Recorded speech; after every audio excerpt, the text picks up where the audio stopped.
Hello there, and welcome to Inspire Insight, a podcast dedicated to help navigate and sustain you in this journey we call life.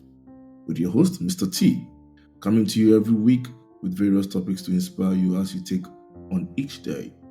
Basically, this is supposed to be the voice in your head that can be heard. So if you're ready, let's go.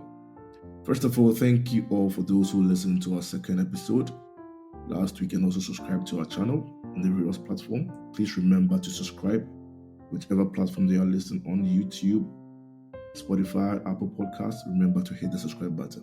Thank you once again, and I really appreciate you all. Today we'll be talking about one of the most expensive commodity for every human.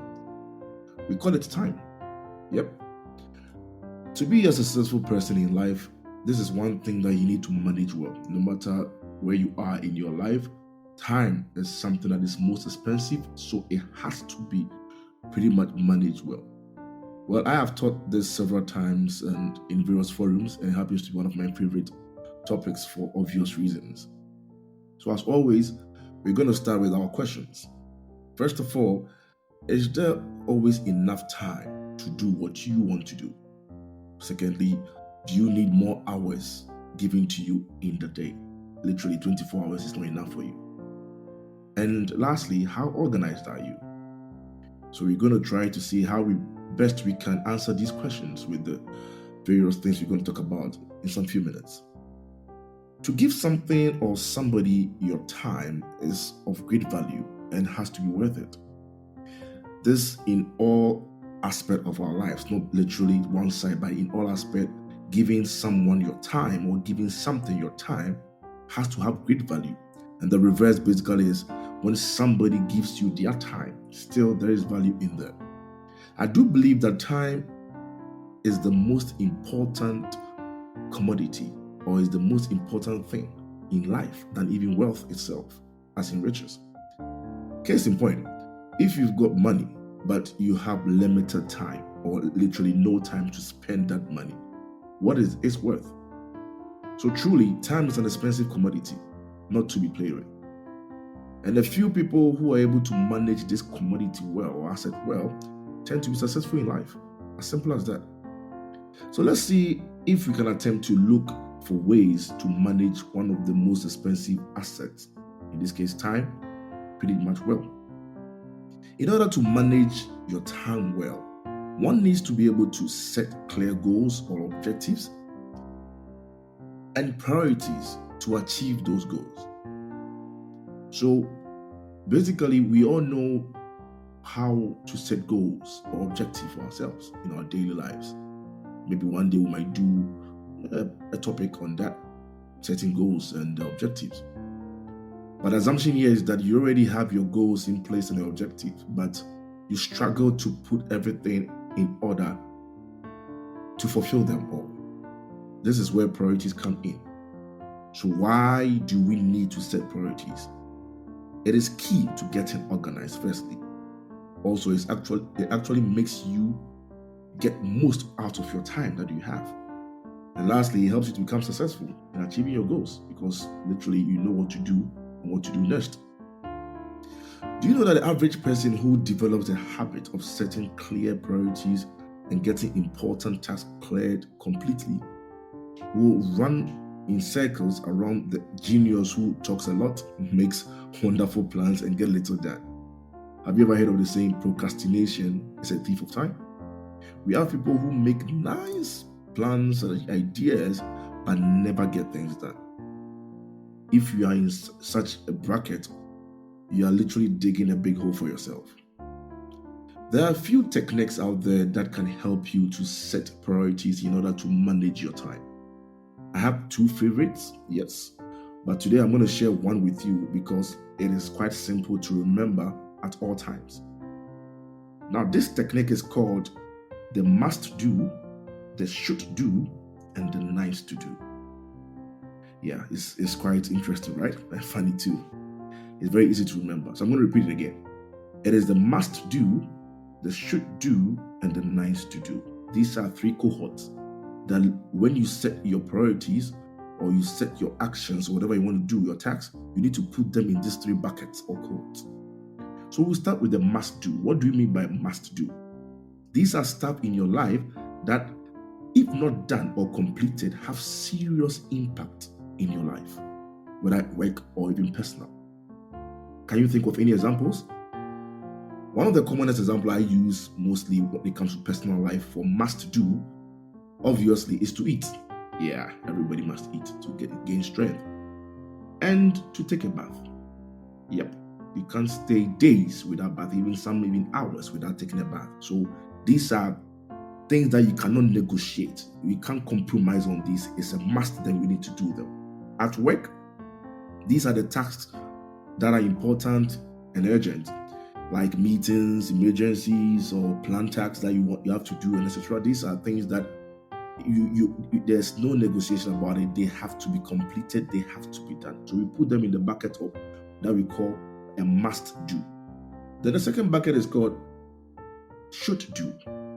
So these are also stuff in your life that needs to be done or completed, however, with no pressing urgency. So they are important, but not literally urgent for you to complete them. Once again, do you have any examples?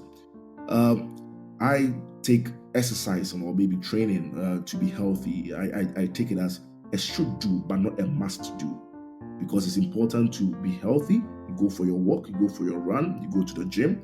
These are all important, but not necessarily urgent for you to complete or to do, but you have to do them.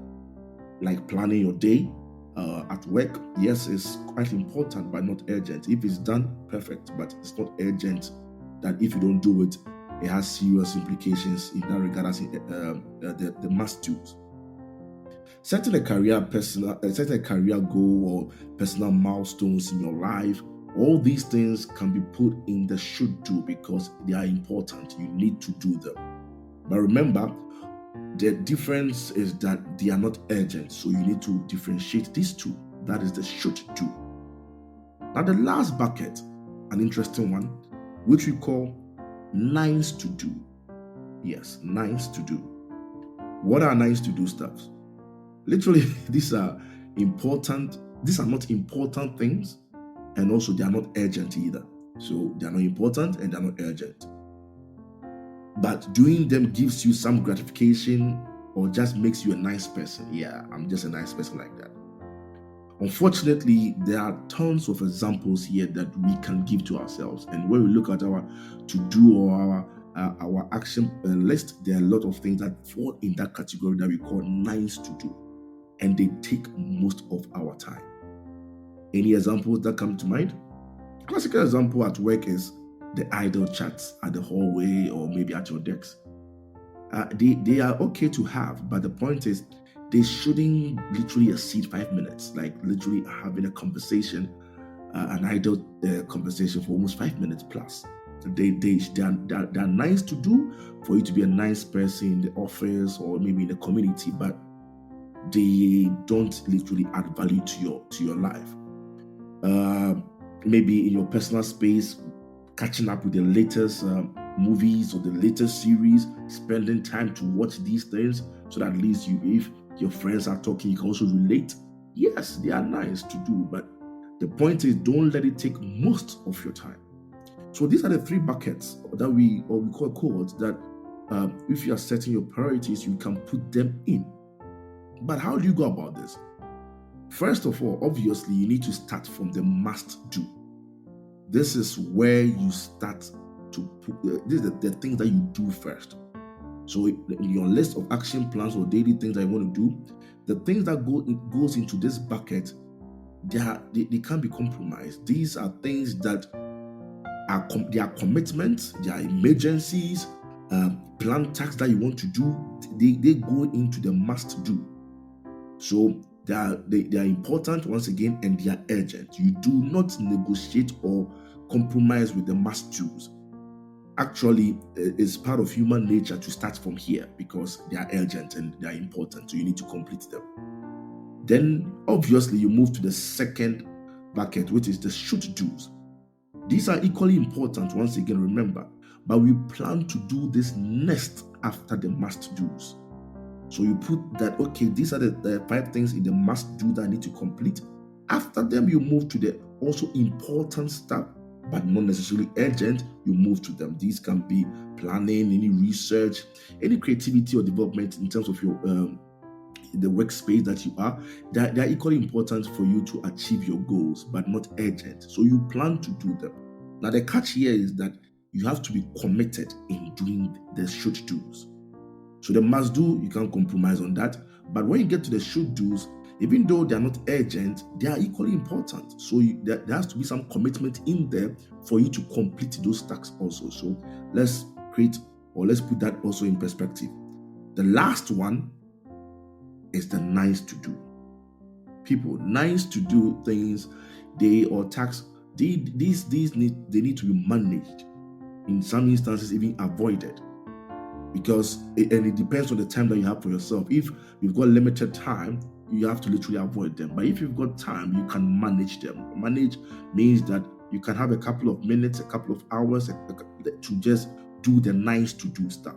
But if your time is limited in terms of the task list that you have in front of you, and most of them are in the must and the should do's, then literally you have to avoid the nice to do. Remember, these things don't really add value to your overall goal or objective. So when you are putting things there, you need to know the output or the correlation to your overall goals or objectives that you set for yourself in a given day or even your life. You need to link it, because all these things are not just separate, they are actually linked to your overall goals or objectives that you set, whether at the workplace or even your career or your personal life.